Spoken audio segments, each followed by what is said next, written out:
নমস্কার বন্ধুরা, আজ কাতলা মাছের রসা করলাম। কড়াইতে তেল দিলাম, তেল দেওয়ার পর মাছগুলো, নুন হলুদ মাখানো মাছগুলো একটু ভাজা নিলাম। একটু উল্টে পাল্টে ভেজে মাছগুলো ভাজা হয়ে গেছে, বার করে নিলাম।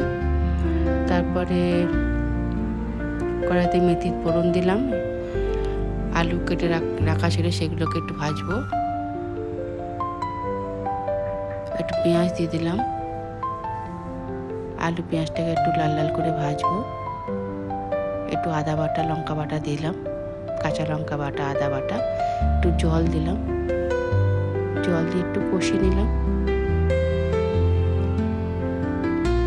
তারপরে আনা হলুদের গুঁড়ো, জিরের গুঁড়ো, ধনের গুঁড়ো, লঙ্কার গুঁড়ো সব দিলাম, একটু নাড়াচাড়া করে টমেটো বাটা দিলাম।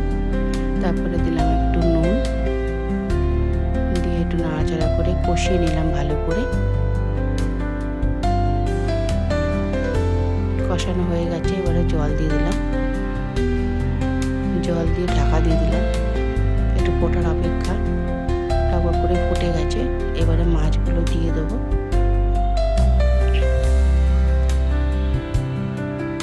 দিয়ে একটু লঙ্কা দিলাম, কাঁচা লঙ্কা চেরা কাঁচা লঙ্কা দিয়ে দিলাম, দিয়ে একটু ঢাকা দিয়ে দিলাম আর একটু আলুটা সিদ্ধ হওয়ার জন্য।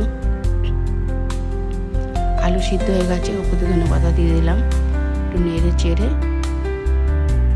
নামিয়ে দিলাম।